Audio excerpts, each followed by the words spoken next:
Greg McBride on this, chief financial analyst at BankRate, who joins us right now. It's good to see you, Greg. Again, I mean, they're probably right about that. I mean, I don't know if it's a sleeper or not. Maybe people are awake to it, but it's going to be on people's minds. It should be.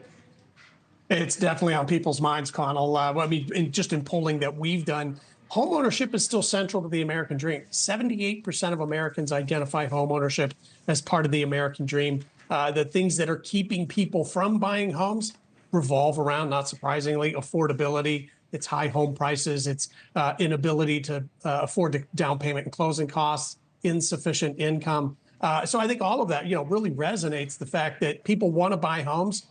Those that already own, they're glad they do, particularly if they got a mortgage back in 2020 when rates were at all-time lows. But those that are on the outside looking in, finding it increasingly difficult at a time of high home prices and high financing costs. Well, since you mentioned that report on affordability and the American dream from BankRate, let's skip ahead to that and let me put that up, BankRate's home affordability report.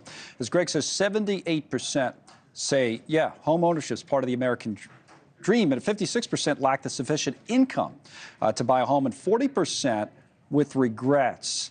Hidden costs. I mean, so I think we have some other numbers on that as well. You can, the insurance costs, all kinds of things can be hidden costs. Is that what people are talking about when they have regrets?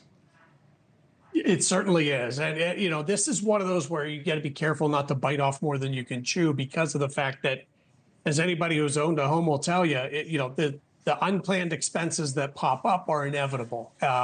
And that's what catches first-time home buyers by surprise. When we poll Americans and recent home buyers about any regrets that they might have, it's those unplanned expenses. It's not, I bought too much house or I bought it in the wrong area. It's, I wasn't prepared for the unplanned expenses. Now, you're always following rates and the outlook for rates. I mean, what is your own outlook on that front in terms of where mortgage rates are going, and what about the types of mortgages? Any of those crazy mortgages coming back from, years ago, or are people completely done with all that?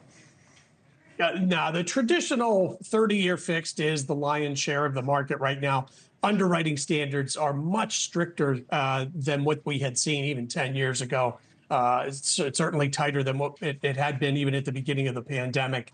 So, even though you do see some of those no down payment loans out there, those tend to be more in specific loan programs. For example, the VA, Veterans Administration, they've long had a 0% down program. Mm-hmm. That's nothing new. They've had that and consistent underwriting criteria for years. So, but most people are taking that 30-year fixed rate mortgage. And as for the outlook for rates, rates right now around the 7% mark.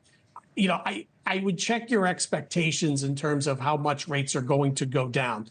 We've seen the Federal Reserve delaying interest rate cuts because inflation has run hotter than expected. We're not going to go back to the 2.5%, 3.5% mortgage rates. When we talk about mortgage rates going down, it's more likely that we see 6%, maybe 5.5%, 5%. That's really the neighborhood we're talking about when mortgage rates go down, but that's going to come slowly. It's not going to come all at once. Right, because the Fed can maybe only cuts once this year, so then rates come down a little bit, and you're saying the new normal's maybe in the mid-5s. So, yeah, low historically, but not from what we're used to in the last decade or two. Greg, thank you. Greg McBride there. Thanks so much for watching. Just go to joinnn.com to find NewsNation on your television provider. And don't forget to click the red subscribe button below to get more of NewsNation's fact-driven, unbiased coverage.